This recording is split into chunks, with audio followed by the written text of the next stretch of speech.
அது ரொம்ப அழகான ஒரு கிராமம். அங்க இருக்கிறவங்க எல்லாருமே துணி நெஞ்சி சம்பாதிக்கிறவங்க. வெங்கடேசனோ காலையிலேயே உட்காந்துக்கிட்டு துணி நெஞ்சுக்கிட்டு இருந்தான். டக் டக்குன்னு சத்தமும் வந்துகிட்டு இருந்துச்சு. அப்பதான் லக்ஷ்மி கஞ்சியை கொண்டு வந்தா. ஏங்க, கொஞ்ச நேரம் அந்த வேலையை நிப்பாட்டிட்டு கஞ்சியை குடிங்க. எவ்வளவு நேரமா கஞ்சி குடிக்காம வேலை பாக்குறீங்க? வெங்கடேசனும் வேலையை நிப்பாட்டிட்டு, வேற வழி இல்ல லக்ஷ்மி. சந்தைக்கு போறதுக்குள்ள இந்த புடவைய நெஞ்சாகணும், இல்லனா நமக்கு வருமானம் கிடைக்காதே. அது சரிதாங்க. அந்த நூல் வாங்கணும்ல, அவர் வந்துட்டு போனாரு. அவருக்கு பாக்கி இருக்குல்ல, அதை கேட்டுட்டு போனாரு. ஹா, என்னதான் பண்ண போறோமோ ஒன்னும் புரியல. எனக்கும் அதுதான் பயமா இருக்கு லக்ஷ்மி. என்ன பண்றது? ஒரு புடவைய நெஞ்சாலும் வர்ற வருமானம் சரியா வர்றதில்ல. கடனை தான் வாங்க வேண்டியதா இருக்கு. கடன்னு சொல்லும்போது ஞாபகம் வருது. நம்ம பக்கத்து வயல் நாராயணன் அன்னைக்கு வந்து பார்த்தாரு. கடன் வாங்கணும்னா அந்த சுப்பையா இருக்காருல்ல, அவர்கிட்ட போய் வாங்க சொல்லி சொன்னாரு. சுப்பையாவா? அவன் ஏமாத்துக்காரன் அப்படின்னு ஊர்ல எல்லாரும் சொல்றாங்களே. உண்மைதாங்க. ஆனா நம்ம புடவை வித்ததுக்கு அப்புறமா சரியா வட்டியோட சேர்த்து பணத்தை கொடுத்துடலாம். நாராயண அண்ணனையும் துணைக்கு கூட்டிக்கிட்டு போங்க. அவரும் துணைக்கு வந்தா நல்லா இருக்கும். அவரை கூட்டிக்கிட்டு போய் நீங்க கடன் வாங்கிட்டு வாங்க. வெங்கடேசனும் வேற வழி இல்லாம, சரி, வேற வழி இல்ல. நாளைக்கே சுப்பையா வீட்டுக்கு போயிட்டு வரேன். சுப்பையா அவன் வீட்டுக்கு முன்னாடி ஒரு டேபிள் போட்டுக்கிட்டு பணத்தை வச்சுக்கிட்டு உக்காந்துக்கிட்டு இருந்தான். நாராயணனும் வெங்கடேசனும் அங்க வந்தாங்க. வணக்கங்க ஐயா, நல்லா இருக்கீங்களா? அப்போ சுப்பையா தலை நிமிர்ந்து பார்த்து, அட நாராயணனா, எப்படிப்பா இருக்க? ஐயா கும்பிடுறாங்க ஐயா. ஐயா, வெங்கடேசனுக்கு கொஞ்சம் பணம் தேவைப்படுது, அதான் உதவி செய்வீங்கன்னு கூட்டிட்டு வந்தேன். பணம் கொடுக்கறது எந்த பிரச்சனையும் இல்லை. ஆனா பணத்தை திரும்ப வாங்குறது தான் ரொம்ப கஷ்டமா இருக்கு. வாங்குறவனுங்க சரியா திருப்பி தர மாட்டேங்கிறானுங்க. ஐயா, நான் அப்படிப்பட்டவன் இல்லைங்க. நான் எப்படியாவது புடவைய வித்து ஒரு மாசத்துக்குள்ள உங்க பணத்தை திரும்ப கொடுக்கறேன். சரி, நாராயணனுக்காக கொடுக்கறேன். ஆனா 100க்கு 2 பைசா வட்டி தரணும், சரியா? ஐயோ, 2 ரூபாய் வட்டி அதிகங்க ஐயா. விருப்பம் இருந்தா வாங்கிட்டு போ, வேண்டானா விட்டுட்டு போ. வெங்கடேசா, யோசிக்காத. பணம் இல்லைனா வியாபாரம் நடக்காது. சரிங்க ஐயா, கொடுங்க. 500 ரூபாய் வாங்கினதா எழுதியிருக்கேன், இந்த பத்திரத்துல கை நாட்டு வையே. வெங்கடேசன் கை நாட்டு போட்டான். சுப்பையா பணத்தை கொடுத்தான். அதுக்கப்புறம் அவங்க 2 பேருமே அங்கிருந்து போயிட்டாங்க. 6 மாசத்துக்கு அப்புறமா வெங்கடேசன் கடன் கொடுக்க வேண்டிய பணத்தை எடுத்துக்கிட்டு சந்தோஷமா வந்தான். அவன் சுப்பையா வீட்டு வாசல்ல நின்னு, ஐயா இருக்கீங்களா ஐயா? சுப்பையா உள்ள இருந்து வந்து, யாரு, வெங்கடேசனா? ஐயா, இன்னைக்கு வியாபாரம் நல்லபடியா போச்சு. உங்களுக்கு கொடுக்க வேண்டிய 500 ரூபாய் பணமும் 60 ரூபாய் வட்டி பணமும் கொண்டு வந்திருக்கேன், வாங்கிக்கோங்க. பணத்தை பார்த்ததும் சுப்பையா சந்தோஷமா, பரவாயில்லையே, நேர்மையா பணத்தை கொண்டு வந்து கொடுத்துருக்க. நல்லதுங்க ஐயா. அப்ப நான் கை நாட்டு வச்ச பத்திரம். சுப்பையா சிரிச்சுக்கிட்டே, வெங்கடேசா, பீரோ சாவியை எடுத்துக்கிட்டு என் பொண்டாட்டி கோயிலுக்கு போயிருக்கா. என்னை நம்புப்பா, நாளைக்கு காலையில வந்துடு, உன் பத்திரத்தை கொடுக்கறேன். ஐயோ, உங்க மேல நம்பிக்கை இல்லாம என்னங்க ஐயா? பரவாயில்ல, நாளைக்கே வந்து நான் வாங்கிக்கிறேன். வெங்கடேசன் அப்பாவியே அங்கிருந்து போயிட்டான். ஆனா சுப்பையாவோட மனசுக்குள்ள ஒரு கெட்ட எண்ணம் வந்துச்சு. இப்படியே 2 நாள் போச்சு. வெங்கடேசன் சந்தையில காய்கறி வாங்கிக்கிட்டு இருக்கும்போது சுப்பையா அந்த இடத்துக்கு வந்தான். என்ன வெங்கடேசா, காய்கறி எல்லாம் வாங்குற? என் கடனை எப்ப திரும்ப கொடுப்ப? வெங்கடேசன் ஆச்சரியமா, ஐயா, என்னங்க ஐயா, 2 நாளைக்கு முன்னாடி தானே வந்து வட்டியோட அசலையும் சேர்த்து உங்ககிட்ட கொடுத்தேன். சுப்பையா ரொம்ப கோவமா, என்னது, கடனை திரும்ப கொடுத்தியா? எப்போ? கனவுலையா? கடனையும் வாங்கிக்கிட்டு பணத்தை திரும்ப கொடுத்துட்டேன்னு பொய்யும் சொல்றியா? ஐயா, மறந்துட்டீங்களா? அன்னைக்கு நானே வந்து உங்ககிட்ட எல்லா பணத்தையும் கொடுத்தனே.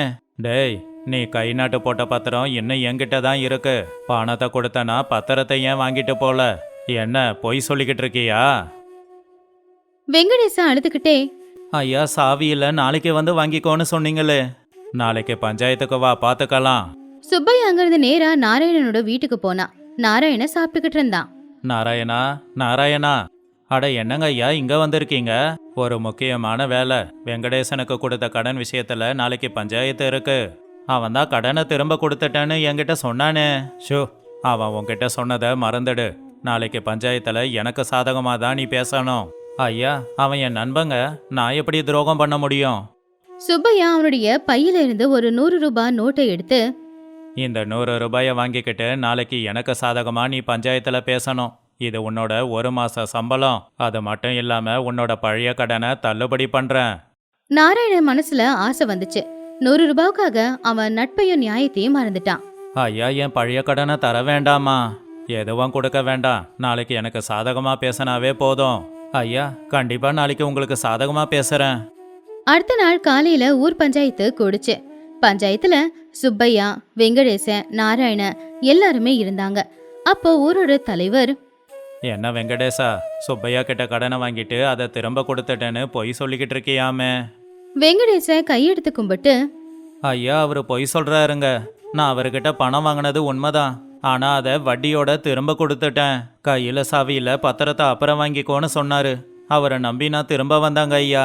அவன் பொய் சொல்றாங்க ஐயா. அவன் கடன் வாங்கினது உண்மைதான், ஆனா திரும்ப கொடுக்கல. அன்னைக்கு நாராயணனும் கூட தான் இருந்தான். நீங்க அவனை வேணும்னா கேளுங்க. என்ன நாராயணா, நீ இதுக்கு என்ன சொல்ற?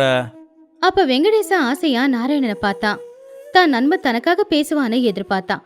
ஆனா அங்க நடந்ததே வேற. நாராயண தலை குனிஞ்சி கொஞ்சம் தடுமாறி, ஐயா, கடன் வாங்கினது உண்மைதான். ஆனா வெங்கடேசன் இன்னும் கடனை திரும்ப கொடுக்கல. அன்னைக்கு நான் கேட்டப்போ பணம் இன்னும் தயாராகலன்னு தான் சொன்னான். அதை கேட்டு வெங்கடேசன், நாராயணா, என்னடா சொல்ற? கடனை கொடுத்துட்டேன்னு தானடா சொன்னேன். இல்ல அடைக்கலன்னு தான் சொன்னேன். போதும், நாராயணனே சாட்சி சொல்லியிருக்கான். அப்படின்னா சுப்பையா மேல தப்பு இல்ல, வெங்கடேசன் மேல தான் தப்பு. நீ சுப்பையா கிட்ட வாங்கின கடன் பணத்தை திரும்ப கொடுக்கணும். வெங்கடேசன் ரொம்ப கவலைப்பட்டு நியாயம் தோத்துருச்சு அப்படின்னு அழுதான். சுப்பையா நாராயணனை பார்த்து சிரிச்சான். இப்படியே சில மாசம் போயிடுச்சு. நாராயணன் அவனுடைய வயல்ல உட்காந்துக்கிட்டு இருக்கும்போது சுப்பையா அவனுடைய ஆளோட அங்க வந்தான். என்ன நாராயணா, இங்க என்ன பண்ற? இது என்னோட வயலாச்சே. என்னங்க ஐயா சொல்றீங்க? என்னோட வயலை உங்க வயல்னு சொல்றீங்க? உன்னோட தங்கச்சி கல்யாணத்துக்காக 6 மாசம் முன்னாடி கடன் வாங்கினியே, அதுக்காக இந்த பத்திரத்தை என்கிட்ட கொடுத்து இருக்க. ஐயா, அந்த கடனை நான் எப்போவோ கொடுத்து தீர்த்துட்டேனே. உங்க வீட்டுக்கு தானே வந்து பணத்தை கொடுத்தேன். அதை நீங்க மறந்துட்டீங்களா? நீ கொடுத்தது வட்டி மட்டும்தான். ஆனா அன்னிலிருந்து இன்னி வரைக்கும் வட்டி அசலோட சேர்ந்து இந்த வயலோட மதிப்பை விட அதிகமாயிருக்கு. ஐயா, பழைய கடன் எல்லாத்தையும் தள்ளுபடி பண்றேன்னு சொன்னீங்களே, அன்னைக்கு நான் வெங்கடேசனுக்கு எதிராக பொய் சாட்சி சொன்னதுக்கு அதுக்காக உனக்கு எதனா எழுதியா கொடுத்துருக்கேன்? எல்லாம் வாய் பேச்சு தானே. அதெல்லாம் எனக்கு தெரியாது. மரியாதையா வயலை என்கிட்ட ஒப்படைச்சிட்டு போ. இது அநியாயங்கய்யா. நான் பஞ்சாயத்தை கூட்டுவேன். சுப்பையா சிரிச்சுக்கிட்டே, பஞ்சாயத்தை கூட்டு. நீ பணத்துக்கு ஆசைப்பட்டு நண்பனுக்கே துரோகம் பண்ணவன். உன் பேச்சை யாரு கேட்பாங்க? யாரு உன்னை நம்ப போறாங்க? நாராயணனுக்கு என்ன பண்றதுன்னே தெரியல. தான் நண்பனுக்கு பண்ண துரோகத்துக்கு இன்னைக்கு அவனே ஏமாந்து நின்னுக்கிட்டு இருந்தான். நாராயணன் எல்லாத்தையுமே இழந்து பைத்தியக்கார மாதிரி உட்காந்துக்கிட்டு இருக்கும்போது அந்த வழியா வெங்கடேசன் வந்தான். அப்போ வெங்கடேசனை பார்த்து நாராயண கவலையா அவனுடைய கால்ல வந்து விழுந்து, என்ன மன்னிச்சிடு வெங்கடேசா. அன்னைக்கு நான் பஞ்சாயத்துல உனக்கு துரோகம் பண்ணி அந்த சுப்பையாவுக்கு நல்லது பண்ணேன். இன்னைக்கு அவன் என்ன ஏமாத்திட்டான்.